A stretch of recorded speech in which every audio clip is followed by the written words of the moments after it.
hand positions for our Bunkai strategies. When we see things like this, so we come across and push these out like this, there's often a feeling like there's two strikes coming in simultaneously, and I'm going to push them out there like that. And we know that that's not really quite likely, is it? So the simplest bit of bunkai that we can throw onto that is we make it a real kind of attack. So we're in here, it's a big hook, and that's coming out there like that. And I just pause before I throw this one in, because it should be a simultaneous strike this way.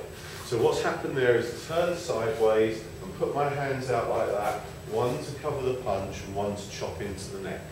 Dropping my body weight, turning my body, keeps me from being smashed to pieces by the other hand coming in quick. But in training, I've got to be very careful about this hand coming out too fast, because remember, he's throwing himself at me and he's going to land on that arm.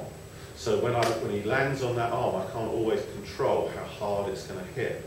So I just hold that one back for a quarter of a second, and then you see that that's straight in there without any kind of drama about it getting there. It's a very, very simple thing. Remembering that he would have another attack coming as well, we know that if I just get that one in there fast enough, it's going to be good. It's going to stop them on point. So that's the simple idea for the move, but it's not always going to be that easy, is it? Or maybe we want other applications. So don't neglect the idea that these hands are going to cross part way through before we peel out to this position.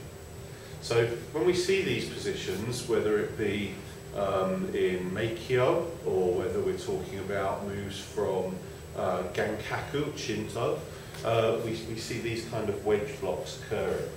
And one of the ways of looking at it is to look at it as a choke. So we've got the big hook come in, we receive that, and we're going to drive the hands up to that cross position and draw them apart to get the choke on the neck. And that gives us exactly the same as this, just performed a little different. And yes, we're using an open hand look, bearing in mind that this was originally a crane movement where the hands would have been much less formal and would have looked like this. And that's exactly why we've led into this from what we did last week.